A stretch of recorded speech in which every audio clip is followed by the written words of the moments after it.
Hey fam, welcome or welcome back. Tisha here, back for another big love review. Rhonda strikes again. At the end of this episode, all I could think is between Albie and Rhonda, I don't know, and Wanda, I don't know which one of those three is the kookiest. I will say this much. Wanda's kook is innocent but scary. Albie's is scary. And Rhonda is scary. I just, yeah, okay, let's get into it. I started off my notes saying that Rhonda is a hot mess. And she is.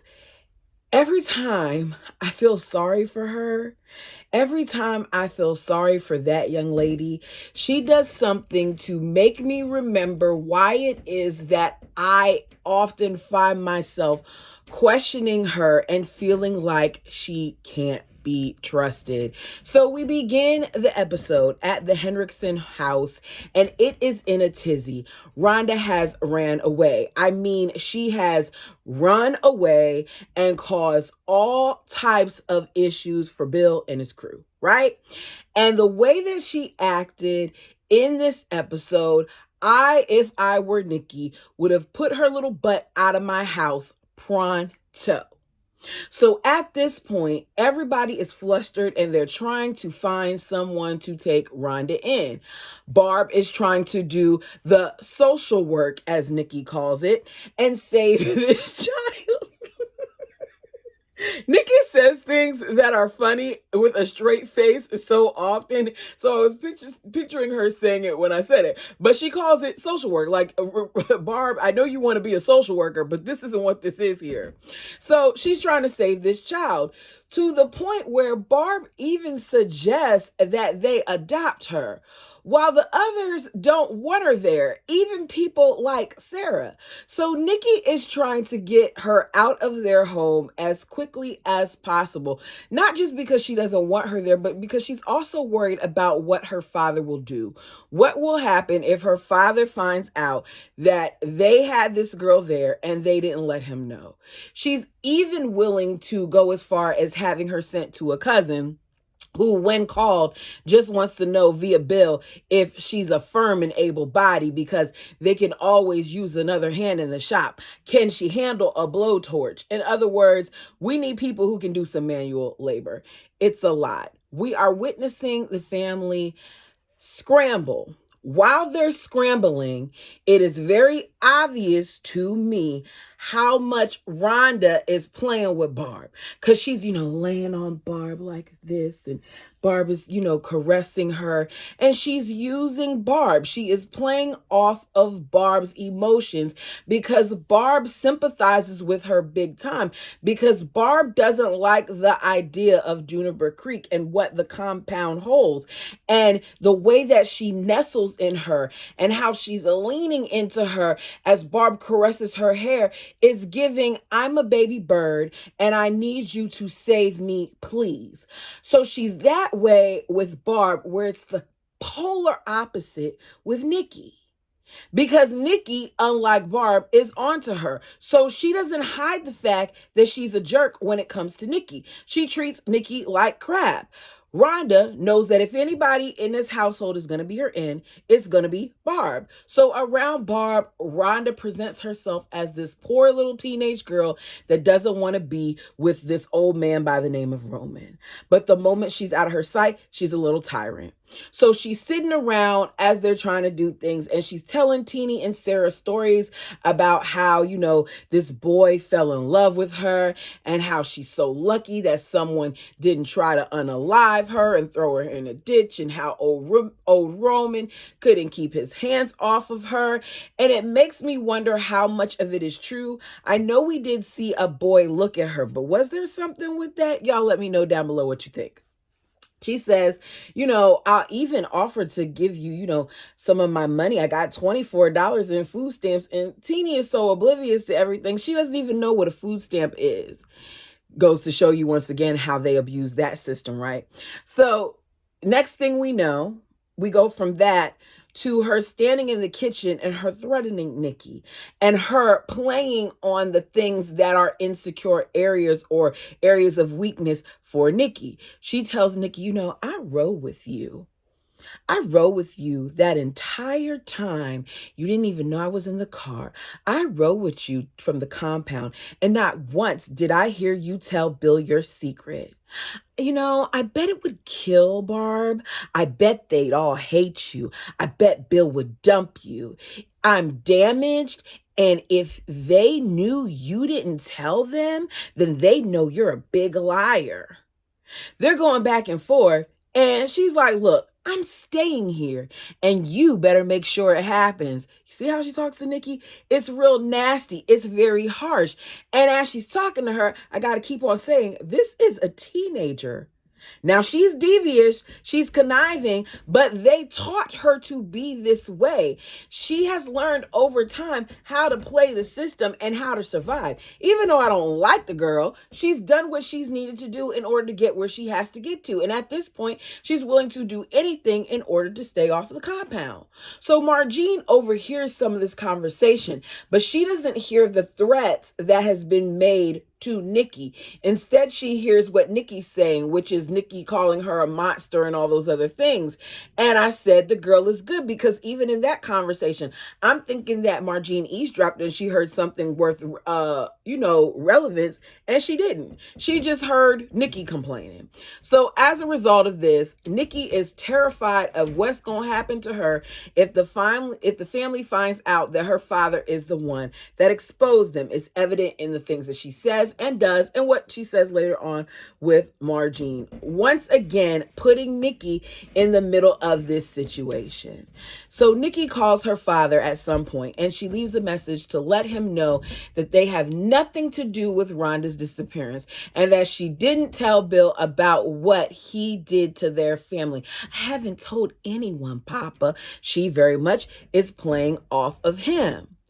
Roman is sitting there smiling as he's listening to the message, because this is what he wants. He wants to have her under his thumb, and at this point he does.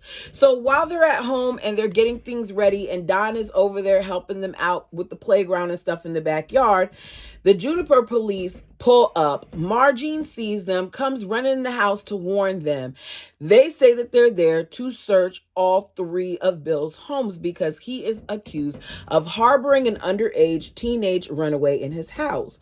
One of the guys says, we'll be searching for the girl and evidence of other crimes like, kidnapping and extortion and sex with underage minors. And Bill's like, you got a nerve. You're a hypocrite. While Barb is trying to figure out who Roman thinks he is, sending these people to her house. He's a bully. He's a mobster. He's a tyrant. He's the man that has been doing this for a long time. Barb, I don't understand why you don't get what's going on, which makes me wonder how much of the situation that's going on, how much of what's happened with them being in his finances and all these other things does Barb know? Because the little bit that I've seen, that question would have never come out of my mouth at all. So we see them searching the houses as one of the fake police officers decides to stand over top of Nikki as she's talking, because she addresses both of them by name because she knows them. And he spits in the food that she's preparing and calls her an apostate. I had to really calm myself down when he did it, because the way I would have been put in Juniper Creek jail for slugging him after he decided to spit in my food, it's so disgusting and so disrespectful. Knowing me, and don't be like me, I'm not advocating it, but I would have probably picked up the piece that he spit in with the spoon and flung it in his face. Like, that's...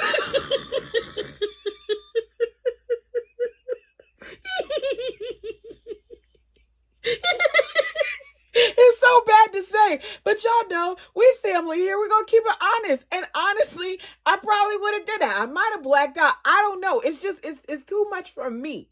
And the way he did it was so nasty. And he's like, everybody knows why you did it, Nikki. Why did she do it? Tell us why she did it, because we don't know why she did it. Why did she do it? What is it that you know that we don't know? And as usual, Nikki is the one who speaks up. Nikki is the thug of the family. She's the gangster. She's the one with the cojones. She's going to be the person to make sure that she regulates things, because Bill is just watching at this point, as are the others, when she tells him to get out the kitchen. Bill isn't a man to me. The women seem to assert themselves in a lot of instances more than the so-called men. Because remember, in this faith system, men are supposed to be the dominant. They're supposed to hold the priesthood. So if that's the case, then guide me out of this situation and check him. Since you want to be all big and bad, and since you want to run this family like this too. Assert yourself the way that I'm having to assert myself. Defend me the way that I would expect for the person who's supposed to be my provider and my protector to do. So they check around the house, all three. They don't check outside very well, though, because Rhonda is hiding in the slide that they're building, and they are searching. The ladies are arguing, Barbara and Nikki, about this being her father's fault and all those other things. And while this is going on and the officers are distracted, Don ends up sneaking out and puts her in the bed of his truck, and she's covered up with, green tarp, right? She's taken to a shelter. She hates it. As Barb and one of the people that work there fill out some paperwork, and they're out of, the sight of Rhonda. Rhonda goes off again, saying how this isn't what she wanted. This room is too small. She wanted her own room. She doesn't want to be there. She then proceeds to berate Nikki once again, calling her a liar and things of that nature. And then Nikki kind of gets her little get back. She says, they're going to send you away to what did she say? Can't remember. Autocorrect did something, but it wasn't that. Maybe it was I think it was a re-education camp. To a clinic in Flagstaff. To a labor ranch in Idaho.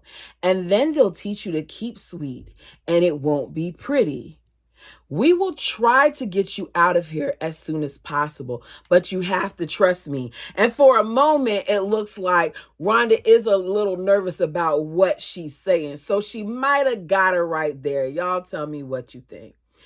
Sarah and her man. So Sarah tells Heather about this guy, Scott, that she met, that he's 28, and she wants to go to the movies with him. So she wants, Heather to come. They meet up because he comes to the job before they go to the movies, and Heather is questioning him and asking different things. And she's very much so playing the, I know more than you because I believe this way and you don't. I'm better than you. So she feels like she's not feeling him. He excuses himself, and she was like, he's a liberal heathen Democrat. I said, okay, why does he have to be a heathen because he's liberal or because he's Democrat or whatever his belief system is? Why are we calling him a heathen? Anyway, she's not feeling it. She says, he's a loser. The fact that he's so much older than you and he's hanging with you is weird. And I don't want to go. I'm telling my dad I'm not going to the movie. So she's begging her to go. But she's like, no, I don't want to. And she's like, you got to come because, I can't stand it right now. I can't stand my family. Guess who's back? Rhonda is back. And she's like, why didn't you tell me? We later see Scott and Sarah in the car, and they're just talking, and out of nowhere she kisses him, and then they're making out. And this is jumping because it happens more towards the end, but I'm gonna get this out the way. As they're making out, Albie, who they've been searching for, Albie, who I thought at one point was sitting in their neighborhood, you guys let me know, Albie approaches while she's kissing like he's supposed to be there, and he says, hey Sarah, who's your friend? Does your father know you're here with him? This isn't a good place for you to be. And she's like, this is my work. And he says, I'll give you a ride home. And he proceeds to act like he's about to unlock the door. And Scott's like, I got it. And he's like, touches her hair and does like this and walks away. And Scott says, she's fine. I'll see her home. And he tells her, be careful, as he takes his hands out of her hair. I'm watching out for you. And he walks off. It's not giving I'm watching out for you. It's once again stalker-ish.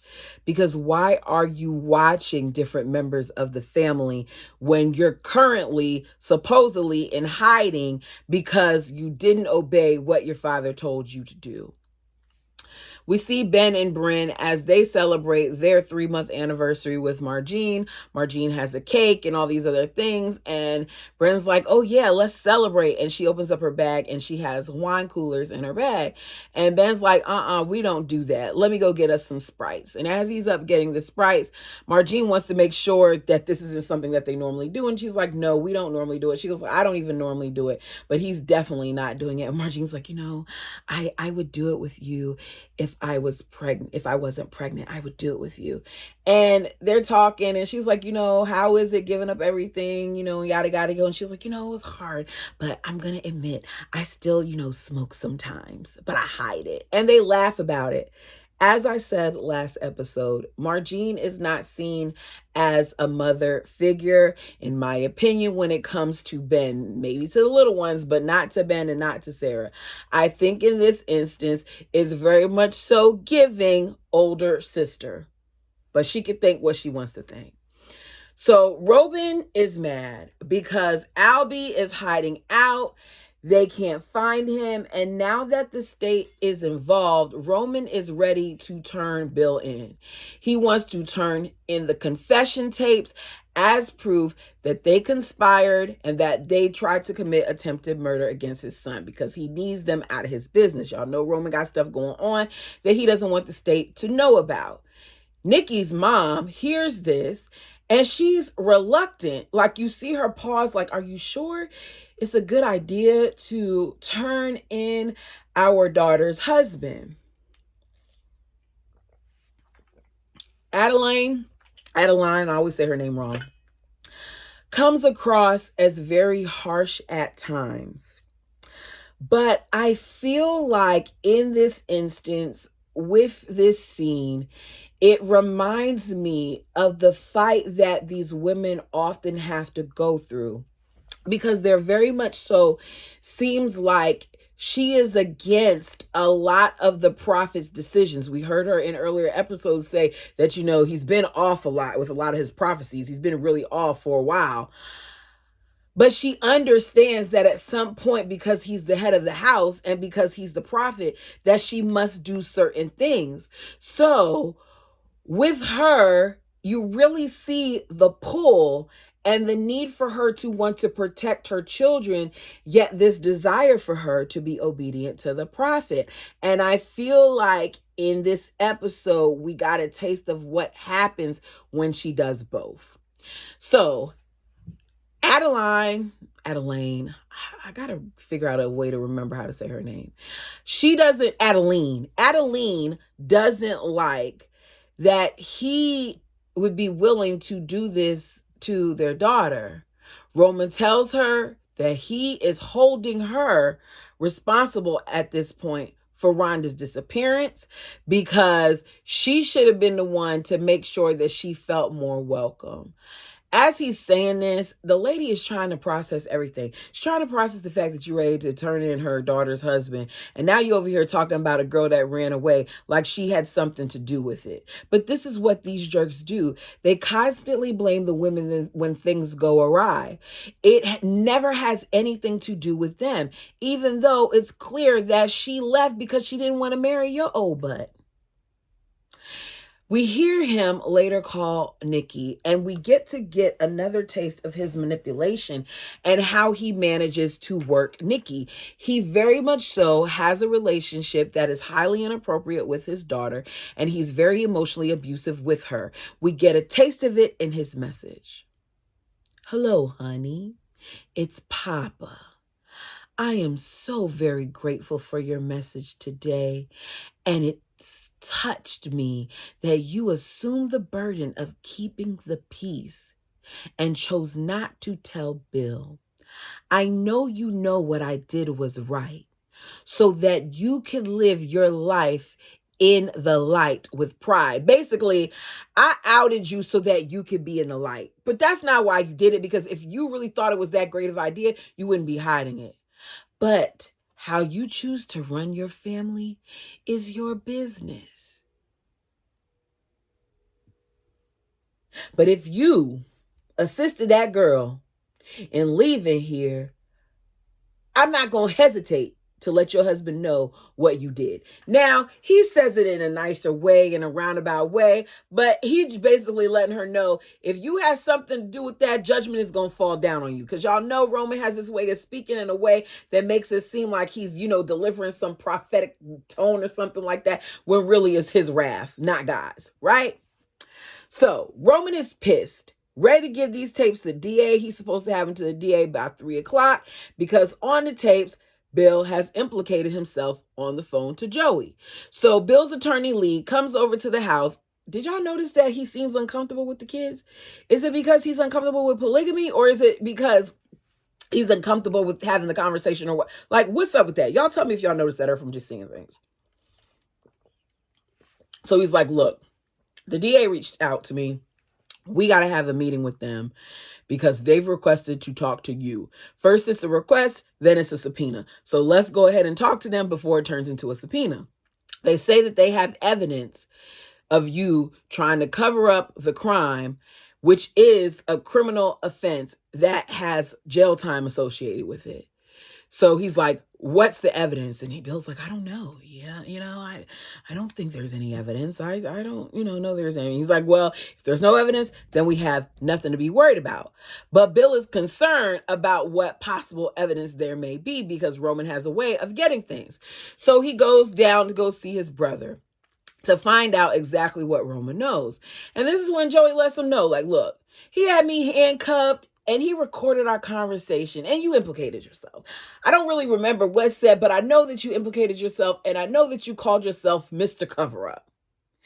And Bill is upset because he's like, how could you do this to me? How could you not tell me? How could you allow that to happen? And he's like, look, I had to protect Wanda, because he was ready to reassign her to, dad, or, well, he didn't say dad, to Frank or to Albie, and I couldn't let that happen. And I'm not going to implicate her because my son needs his mother. So he walks off. Keon had nothing to do with it. Now, Bill is once again trying to cover his butt, and he's trying to convince Joey to turn on Wanda and turn her in. But Joey's not about to roll over on his wife just for the sake of Bill. His concern is his wife. Bill's concern is Bill. Maybe he's concerned about his family too. You guys let me know.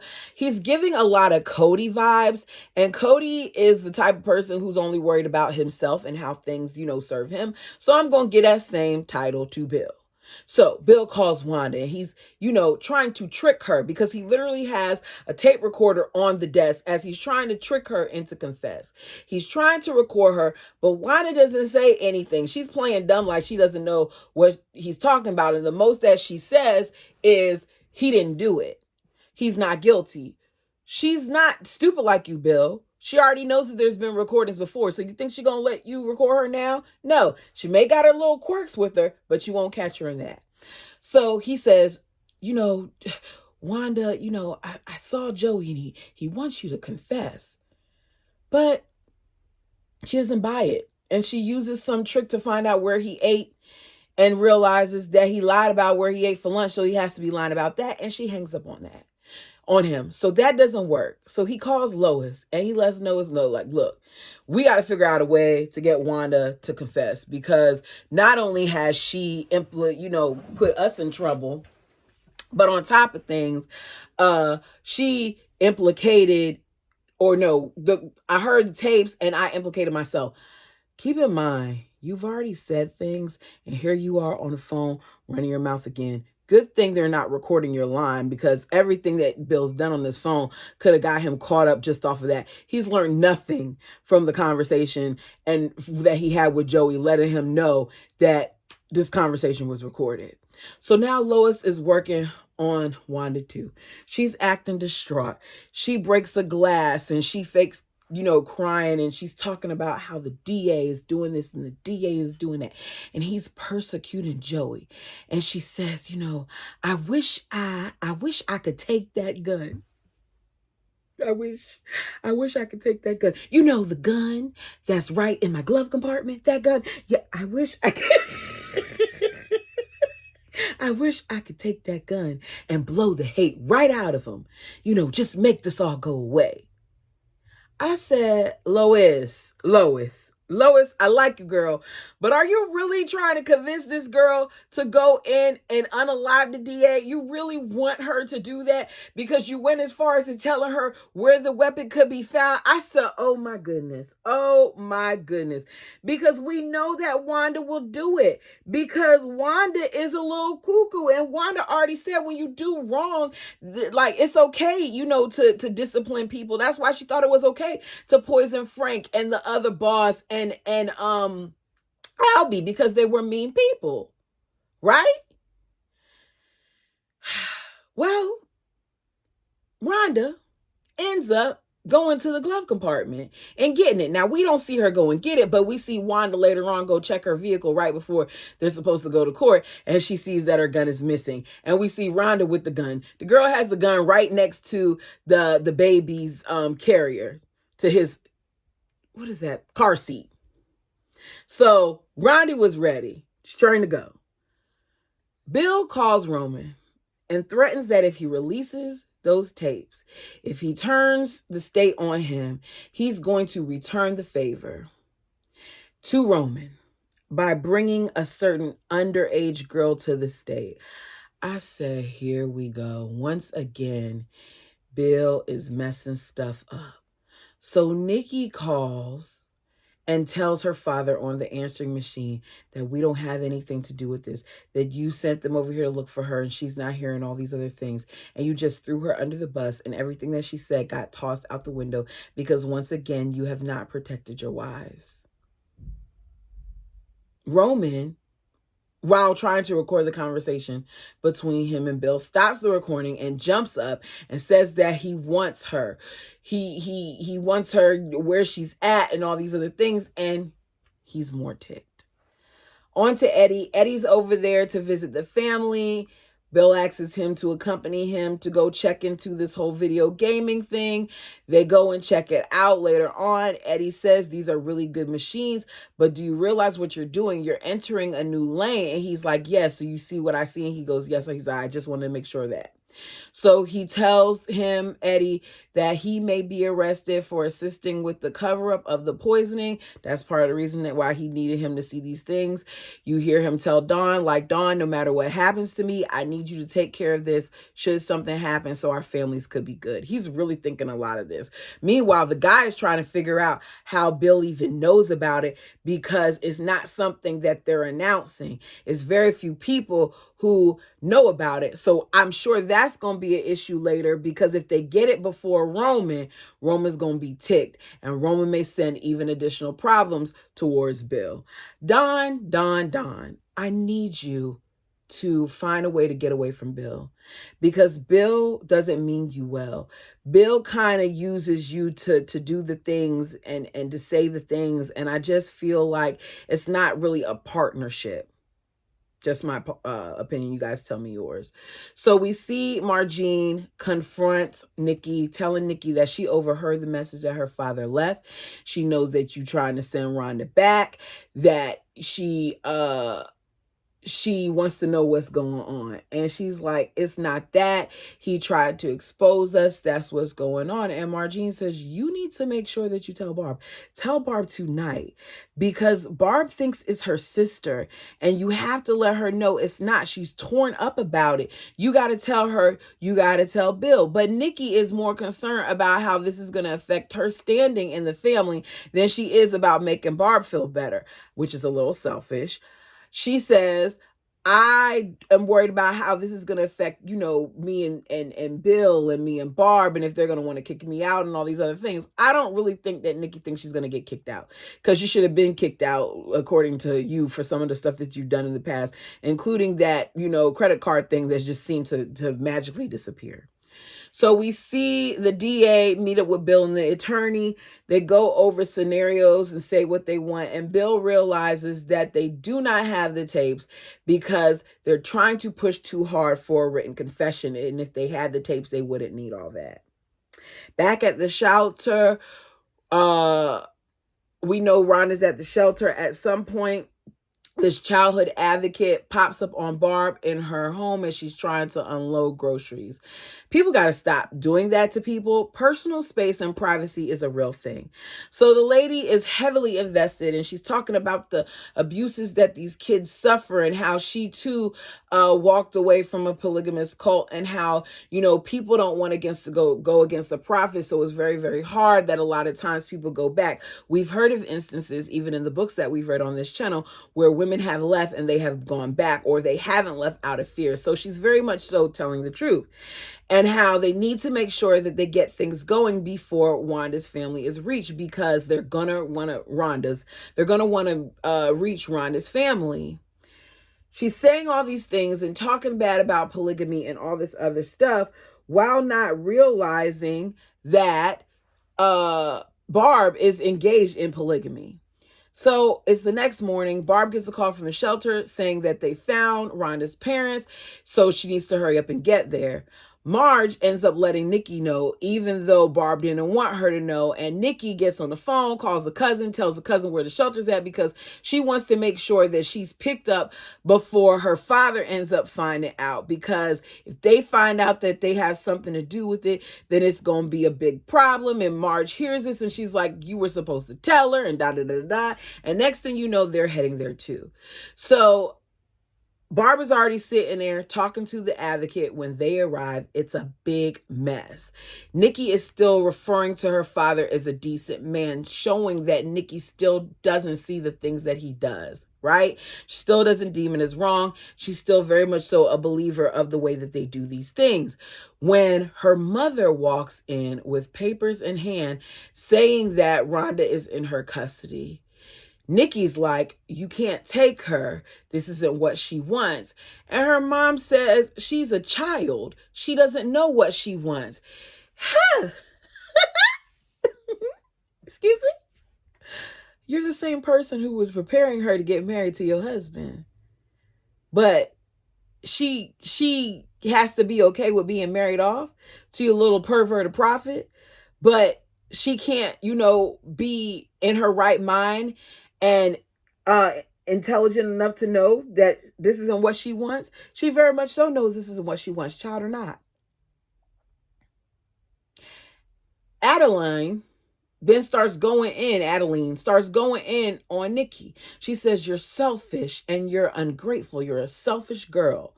And Barb's like, you're a cold woman with a cold heart. Don't talk to her like that.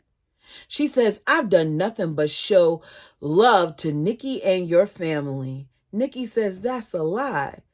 Her mother says, zip that lip. I said, ooh. Nikki says, you hate me. My whole family hates me. Papa was the one who exposed us. He exposed Barb, me, and my family. He put us in harm's way. And you hear her mother telling her to stop and to zip it and all these other things. And Nikki keeps talking. And she goes too far, because the next thing you know, her mother disowns her, tells her she's cut off and she's not welcomed in their home, which more than likely means she can't come to the compound. And Nikki is hurt, even calling her mother as her mother walks out. We hear the phone ring. Nikki's mom answers it. She's back in the UEB offices. It's Bill on the other line, who's basically begging for the tapes or to speak with Roman. Roman's not there. He's like, I need to get those tapes back. We then see that this entire time, I don't know at what point, but she's had the tape.